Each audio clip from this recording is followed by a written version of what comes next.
Eat it up. Go play okay, 3, 2, 1. Dial it back. You fucking.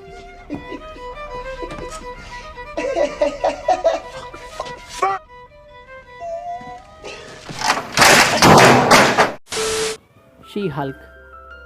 तो कहानी की starting होती है और हमें पता चलता है कि शी हल्क कोई और नहीं बल्कि जेनिफर वाल्टर्स है, जो कि एक अच्छी वकील है और साथ ही में हल्क की बहन भी है।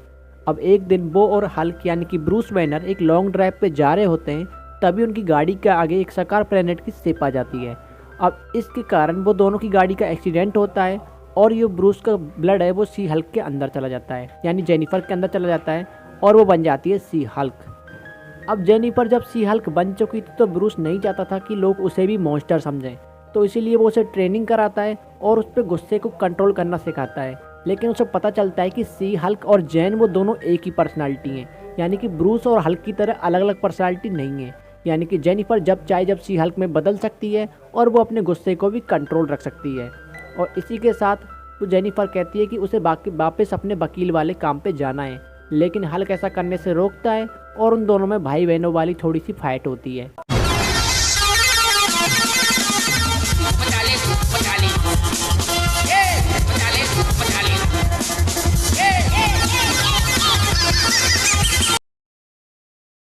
लेकिन फाइनली जैन अपने काम पे चली जाती है और वो अपनी वकील वाली लाइफ जीने लगती है।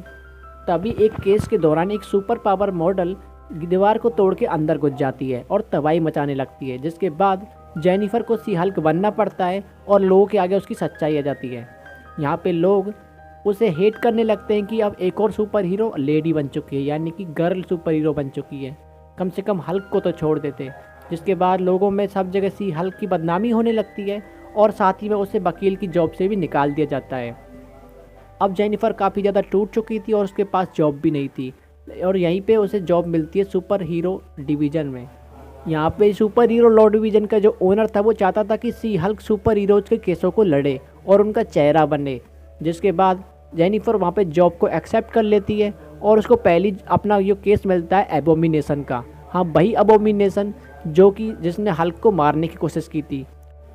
जैन नहीं चाहती थी कि वो अबोमिनेशन का केस लड़े, लेकिन उसका बॉस उसे बार बार फोर्स कर रहा था। इसके कारण जैन पूछती है हल्क से कि क्या उसे उसका केस लड़ना चाहिए और हल्क उसे हाँ कर देता है। साथ ही में हम देखते हैं कि हल्क सकार प्लेनेट की शिप पे बैठ के सकार प्लेनेट को निकल चुका है, यानी वर्ल्ड वॉर हल्क की तरफ। जिसके बाद जेनिफर अबोमिनेशन का केस लेने को तैयार हो जाती है, लेकिन तभी हम देखते हैं कि अबोमिनेशन की क्लिप को कोई रिलीज कर देता है, यानी वही क्लिप जिसमें अबोमिनेशन बॉन्ग से लड़ रहा था और वो जेल तोड़ के भाग गया था। जिसके बाद जजेस कहते हैं कि अब अबोमिनेशन को फ्री नहीं करना चाहिए और यहीं पे इस जेल में सड़ते रहना देना चाहिए, क्योंकि वो भागने की कोशिश कर चुका है। जिस पे शी हल्क कांटेक्ट करती है बॉन्ग से, देखो देखो वो आ गया। अबे साले। और वो बॉन्ग की मदद मांगती है ताकि वो गवाही दे कि उसी ने अबोमिनेशन को भगाया था, और बॉन्ग ऐसा करता भी है। बॉन्ग आके गवाही देता है कि वो सॉर्सरर सुप्रीम है और उसे अपने प्रैक्टिस के लिए कोई मजबूत बंदा चाहिए था, तो इसीलिए वो अबोमिनेशन को लेके भगा था। अब केस ख़त्म होने के बाद बॉन्ग वापस अपने कमरताज लौट जाता है और साथ ही में तभी हमें देखा जाता है डॉनी ब्लेज। डॉनी ब्लेज दरअसल एक मैजिक शो दिखाने वाला बंदा था जो कि पहले कमरताज से ट्रेनिंग लेके गया था, लेकिन वो जादू का गलत इस्तेमाल कर रहा था, तो इसीलिए उसे वहाँ से भगा दिया गया। और अब वो जादू का इस्तेमाल पैसे कमाने के लिए करता है और उसके पास एक सीलिंग रिंग भी है जिससे वो गलती से दूसरे डायमेंशन का गेट भी खोल देता है। जिसके बाद बॉन्ग उसे मना करता है कि तुम ऐसा नहीं कर सकते, इससे खतरे हो सकते हैं, लेकिन वो नहीं मानता, तो बॉन्ग उसके ऊपर केस कर देता है और अपनी तरफ रखता है शी हल्क को। शी हल्क बॉन्ग का केस लड़ती है, लेकिन उनके पास कोई ठोस सबूत नहीं होता जिससे वो साबित कर सके कि मैजिक जानलेवा भी होता है। जिसके बाद जज डॉनी ब्लेज को छोड़ देती है और तभी वो अगला एक शो दिखा रहा होता है। यहाँ पे वो गलती से हेल का दरवाज़ा खोल देता है। हेल का दरवाज़ा खोलने के बाद वहाँ से कुछ डीमंस अपनी दुनिया में आ जाते हैं, लेकिन वहीं दूसरी तरफ शी हल्क बिजी थी अपनी प्रोफाइल बनाने में, यानी कि वो चाहती थी कि वो कुछ बंदों को डेट करे, क्योंकि वो 30 की हो चुकी है और अभी भी उसका कोई बॉयफ्रेंड नहीं है। और वो ऐसे कर से बहुत से बंदों को डेट भी करती है, लेकिन कोई भी उसके लायक नहीं होता। और जब उसे एक डॉक्टर मिलता है तो तभी वहाँ पे बॉन्ग आ जाता है और वो उससे कहता है कि उसे उसकी मदद चाहिए, और फिर वो दोनों मिल के उन डीमंस को वापस हेल में भेज देते हैं और पोर्टल को बंद कर देते हैं। और इसके बाद वो अपनी नॉर्मल लाइफ में वापस जीने लगती है। लेकिन तभी हम देखते हैं कि उस पर किसी ने केस कर दिया है, और ये कोई और नहीं बल्कि वही टाइटेनिया है जिसने उसके ऊपर केस किया है सी हल्क के ऊपर। यानी कि टाइटेनिया ने क्या किया कि सी हल्क का नाम को कॉपीराइट करवा लिया ताकि वो उसे खुद के लिए यूज। वहीं पे दूसरी तरफ सी हल्क की जो दोस्त थी निकी नाम की, वो क्या करती है सी हल्क के लिए कॉस्ट्यूम बनवाती है एक बंदे से जो कि बहुत ही अच्छा टेलर था, और यहाँ तक कि वो डेयरडेविल तक के सूट को सिलता है, क्योंकि उसके पास कोई ऐसा गवाह नहीं था जो कह सके कि वो सी हल्क है, क्योंकि वो सारे जगह जेनिफर का ही यूज करती है। लेकिन तभी उसे याद आता है अपनी प्रोफाइल के बारे में जो उसने डेटिंग के लिए बनाई थी, और वो सारे बंदों को लेके आती है जिनसे वो सी हल्क के नाम से मिली थी। और फाइनली वो केस तो जीत जाती है, लेकिन उसे शर्मिंदगी का सामना करना पड़ता है। और इसी के साथ 5 एपिसोड यहाँ पे ख़त्म हो चुके हैं सी हल्क के, और अब बढ़ते हैं आगे के एपिसोड की तरफ। कहानी थोड़ा जंप लेती है और हम देखते हैं कि अब शादी का सीज़न आ चुका है। यहाँ पे सी हल्क की बचपन की दोस्त की शादी है और उसे वहाँ पे जाना है। अब शादी में वैसे तो वो चली जाती है, लेकिन बचपन के दोस्त की शादी है तो उसे वहाँ पे सारे काम करने पड़ते हैं, झाड़ू पोछा लहसुन लोड़ा सब। अच्छा, जिस कारण वो खुद को अकेला महसूस करने लगती है। लेकिन तभी वहाँ पे उसकी मुलाकात होती है जॉस से। जॉस देखने में बहुत ही मासूम बंदा था जो कि सी हल्क को नहीं बल्कि जेनिफर को पसंद करता था, और इसी कारण जेनिफर को भी वो पसंद आ जाता है, क्योंकि कोई तो ऐसा बंदा मिला जो जेनिफर को पसंद करता है। लेकिन इससे पहले कि उन दोनों की बात आगे बढ़े, बीच में आ जाती है टाइटेनिया और उन दोनों की फाइट होने लगती है।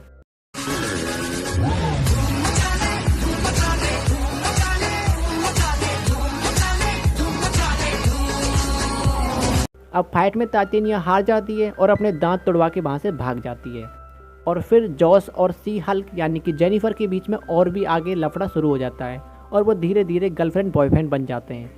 और एक दिन वो दोनों करीब आ जाते हैं, लेकिन उसी दिन अचानक जॉस गायब हो जाता है, और वो फिर उसके बाद नहीं तो सी हल्क के टेक्स्ट का रिप्लाई करता है, ना ही कॉल्स उठाता है। अब इससे सी हल्क यानी कि जेनिफर काफ़ी ज़्यादा परेशान हो जाती है और उदास भी होती है, और वो डिप्रेशन में जाने लगती है।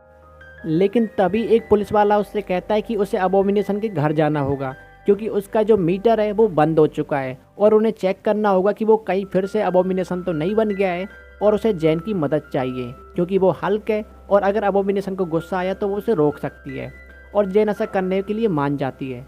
अब वहाँ जाके पता चलता है कि वो मीटर तो वैसे ही टूटा था, बल्कि अबोमिनेशन अब सुधर चुका है, और अपने साथ दोस्तों के साथ वो अब मेडिटेट भी करते हैं और अपने सारी मुसीबतों को, अपनी सारी बातों को शेयर करते हैं। और यहाँ पे सी हल्क भी अपनी सारी प्रॉब्लम्स को शेयर करती है, और फाइनली उसका दिमाग शांत होता है और वो इतने दिनों बाद खुश होती है। और फाइनली हमें दिखाया जाता है कि आखिर उस रात को क्या हुआ था। यहाँ पे जॉस ने सी हल्क के बिना कपड़ों के फ़ोटो खींचे थे, यानी कि जेनिफर के, और साथ ही उसने जेनिफर का ब्लड भी चुरा लिया था। चीटिंग करता है तू, चीटिंग चीटिंग चीटिंग करता है तू। तो इसके बाद आता है सीरीज का सबसे बेस्ट एपिसोड। यहाँ पे हमें फाइनली डेयरडेविल देखने को मिलता है। अब एपिसोड की स्टार्टिंग होती है और हमें लीप फ्रॉग दिखाया जाता है।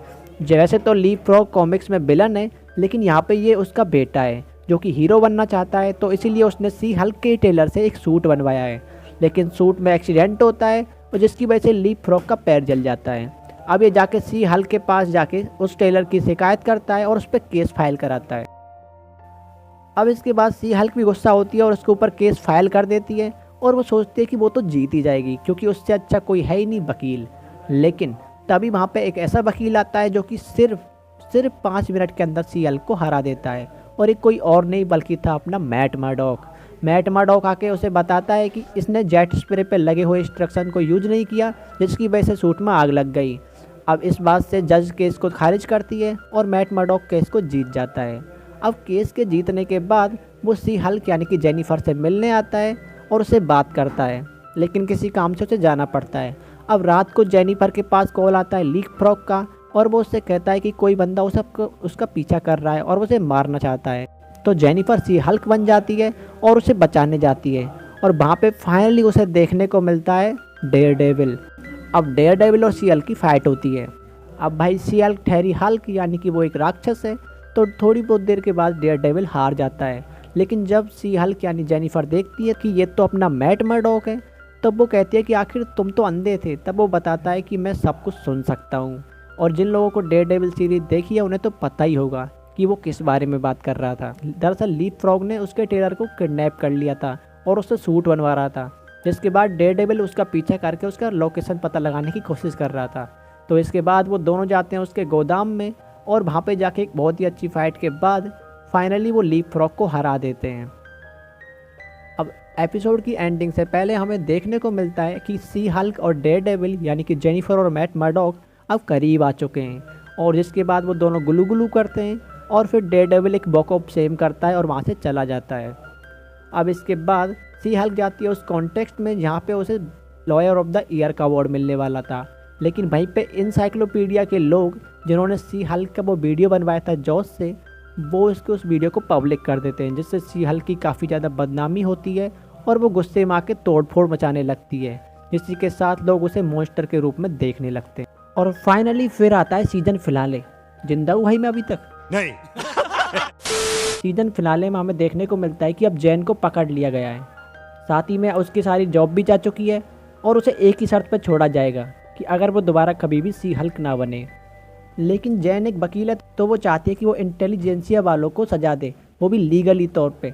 तो इसीलिए वो निक्की की मदद से ढूंढने की कोशिश करती है हल्क किंग को, यानी वही बंदा जिसने कि इंटेलिजेंसिया साइट को बनाया है। और निक्की ऐसा करने में कामयाब भी होती है। जब जेनिफर और निक्की पहुंच जाते हैं उस कॉन्सर्ट में, यहाँ पे इंटेलिजेंसिया वालों की मीटिंग चल रही थी, तब उन्हें पता चलता है कि मीटिंग में तो अबोमिनेशन भी शामिल है। हालांकि वो अपनी मर्जी से नहीं आया है, उसे खुद नहीं पता वो यहाँ पे कैसे आया है। और साथ ही में हमें देखने को मिलता है कि इंटेलिजेंसिया का असली ओनर कोई और नहीं बल्कि ये वाला लसन है, जिसका नाम है टॉड। और ये इसीलिए लसन बना क्योंकि सी हल्क ने इसे रिजेक्ट कर दिया था। ये अपनी हार सहन नहीं कर पाया, तो इसीलिए इसने सी हल्क को ट्रोल करना स्टार्ट कर दिया। टॉड बताता है कि उसी ने जॉस की मदद से सी हल्क का खून चुराया था और उसे खून को लगा के वो एक मॉन्स्टर बन जाता है। लेकिन अबोमिनेशन उससे बचाने की कोशिश करता है जेनिफर को, लेकिन तभी वहाँ पे अपने हल्क की एंट्री होती है। अब हल्क को लगता है कि अबोमिनेशन जेनिफर को मारने की कोशिश कर रहा है, तो इसीलिए वो उस पर हमला कर देता है। और ये सब देख के फाइनली जेनिफर तंग आ जाती है और वहाँ से वो मार्वल की दुनिया को तोड़ के सीधा पहुँच जाती है मेन यूनिवर्स में, यानी हमारे यूनिवर्स में। सच्ची में ऐसा ही हुआ था। अब असली दुनिया में आने के बाद सी हल्क देखती है कि यहाँ पे तो सारे के सारे राइटर्स और डायरेक्टर सीजन 2 की बात कर रहे होते हैं और वो डिस्कस कर रहे होते हैं कि आगे इसे 108 और 109 एपिसोड तक कैसे लेके जाना है। लेकिन वो कहती है कि उसे अपनी एंडिंग ऐसे नहीं बनानी, ये एक लीगली शो है, कोर्ट कानून वाला, तो उसे ऐसे ही ख़त्म करना चाहती है। तो इसीलिए वो जाती है मेन बंदे के पास, जो कि सारी मार्वल की मूवीज़ को डायरेक्ट करता है। और हमें पता चलता है कि ये एक रोबोट है जिसका नाम है केविन। अब जेनिफर केविन से बात करती है और वो उससे कहती है कि उसे अपने सीजन के एंड में ऐसी फालतू की एंडिंग नहीं चाहिए, और वो सारी एंडिंग को बदलवाती है। अपने शो में फिर से डेयरडेविल को बुलवाती है, टॉड को हल्क से वापस नॉर्मल इंसान बनवाती है, और साथ ही में अबोमिनेशन को जेल भिजवाती है कुछ समय के लिए। और हैप्पी एंडिंग हो ही रही थी, तभी हमें देखने को मिलता है कि हल्क जो वापस आया है सकार से, उसके साथ में एक लड़का भी है, यानी कि एक और हल्क, और जिसका नाम है सकार, और ये हल्क का बेटा है। और यहीं पे ये सीरीज ख़त्म हो जाती है। और अब इसके अंदर एक पोस्ट क्रेडिट सीन भी था, यहाँ पे हमें देखने को मिलता है कि अबोमिनेशन को छुड़ाने के लिए बोंग आ चुका है और वो उसे वहाँ से लेके कमरताज ले जाता है। बंद करो हाथ जोड़ के, मैं मोदी साहब से गुजारिश करता हूँ। इस सज्जन को क्या तकलीफ है भाई? क्या तकलीफ है इनको?